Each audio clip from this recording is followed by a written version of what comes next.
ان الحمد للہ اما بعد اعوذ باللہ من الشیطان الرجیم بسم اللہ الرحمن الرحیم۔ سورۃ البقرہ آیت نمبر 115 اور 116۔ وَلِلَّهِ الْمَشْرِقُ وَالْمَغْرِبُ، اور اللہ ہی کے لیے ہے مشرق اور مغرب۔ فَأَيْنَمَا، پس جس طرف، تولو تم منہ کرو، فَثَمَّ وَجْهُ اللہ، تو اس طرف اللہ کا چہرہ پاؤ گے۔ ان اللہ، بے شک اللہ تبارک و تعالی، واسع علیم، وسعت والا، جاننے والا ہے۔ وللہ، اور اللہ ہی کے لیے ہے، المشرق والمغرب، مشرق اور مغرب۔ فَأَيْنَمَا، پس جس طرف، تولو تم منہ کرو، فَثَمَّ وَجْهُ اللہ، تو اسی طرف اللہ کا سامنا کرو گے، یعنی کہ اللہ ادھر ہی موجود ہے۔ ان اللہ، بے شک اللہ تعالیٰ، واسع علیم، وسعت والے، جاننے والے ہیں۔ اس آیت میں اللہ تبارک و تعالیٰ فرماتے ہیں کہ تمام جہتیں، تمام سمتیں، مشرق ہو یا مغرب، یہ اللہ ہی کے لیے ہے۔ پس جس طرف بھی تم منہ کرو گے تم ادھر ہی اللہ کو پاؤ گے، اللہ تو ادھر ہے ہی ہے۔ اور بے شک اللہ تبارک و تعالیٰ وسعت والا اور علم والا ہے۔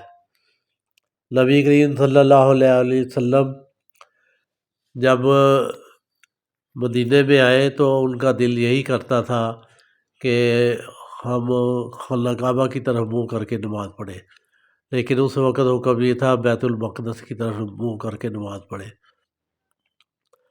تو اللہ تعالیٰ کے نبی نے بات کا دعا بھی کی، دل میں خواہش بھی تھی، اور یہی تھی شوق کہ خانہ کعبہ جدھر میں نماز پڑھتا رہا ہوں وہ ابھی بھی اسی کی طرف منہ کر کے تو نماز پڑھوں۔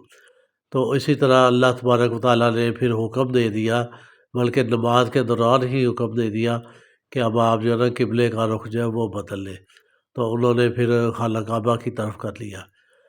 یہودیوں نے پھر اس بات پر بڑا مسلمانوں کو جو ہے نا وہ طنز و مزاح کا نشانہ بنایا کہ لو جی پہلے تو آپ ادھر نماز پڑھتے تھے منہ کر کے، آپ ادھر پڑھتے ہیں، اب کیا ہو گیا؟ تو اللہ تبارک و تعالیٰ یہ فرما رہے ہیں کہ تمام جہتیں اللہ ہی کے لیے ہے، جدھر اس نے حکم دے دیا ہے آپ نے نماز ادھر ہی منہ کر کے پڑھنی ہے۔ اور اللہ تعالیٰ بڑی وسعت والا ہے اور جاننے والا ہے، اس میں کیا حکمت ہے یہ اللہ کو پتہ ہے۔ اور اللہ اپنی حکمتیں جو ہے نا ضروری نہیں کہ بندوں پہ واضح کرے، جب اللہ نے ہمیں حکم دے دیا تو ہم نے منہ ادھر کر کے ہی نماز پڑھنی ہے۔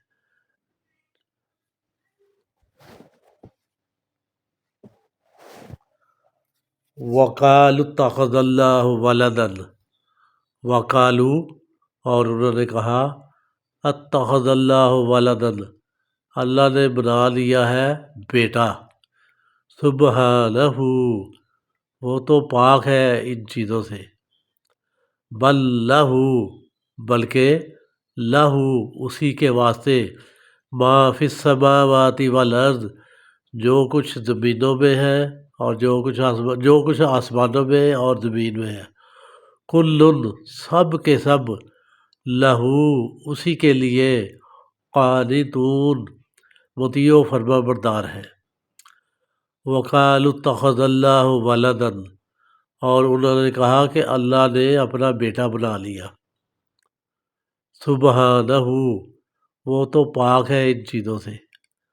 بل لہ، بلکہ اسی کے واسطے، ما فی السماوات، جو کچھ آسمانوں میں ہے، والارض، اور زمین میں ہے، کل، سب کے سب، لہو، اسی کے لیے، یعنی کہ اللہ تبارک و تعالیٰ کے لیے، قانتون، مطیع و فرما بردار ہے۔ یہودی کہتے تھے کہ عزیر اللہ کا بیٹا ہے۔ اسی طرح مشرکین جو ہے نا انہوں نے بھی کئی اسی طرح کے دعوے کیے ہوئے۔ اللہ تبارک و تعالیٰ نے اس آیت میں یہ فرمایا ہے کہ اللہ تعالیٰ تو ان چیزوں سے پاک ہے، نہ وہ نہ اس نے کسی کو جنا اور نہ وہ جلا گیا، نہ اس کی کوئی اولاد ہے، وہ ان چیزوں سے پاک ہے۔ اللہ تبارک و تعالیٰ کے ساتھ ان چیزوں کو منسوب کرنا انتہائی سخت گناہ کی بات ہے، اللہ کی ناراضگی کا سبب ہے، ان چیزوں سے بچنا چاہیے۔ آگے اللہ تعالیٰ فرماتے ہیں کہ اس کے لیے ہے سارے کے سارے جو آسمانوں میں ہے اور جو زمین میں ہے، پرندے ہیں، چرندے ہیں، انسان ہے، حیوانات ہیں، سب کے سب جو ہے نا اسی کے مطیع و فرما بردار ہیں۔ اور اللہ کی جو ہے نا طاقت، اللہ کی عظمت، اللہ کی حکمت، اللہ کی حکومت، اللہ کی سلطنت، یہ ہر جگہ پہ پھیلی ہوئی ہے۔ سارے کے سارے جو مطیع و فرما بردار ہیں وہ یہ جانتے ہیں کہ اللہ کے علاوہ اور کوئی عبادت کے لائق نہیں، اس لیے وہ اسی کے مطیع ہے۔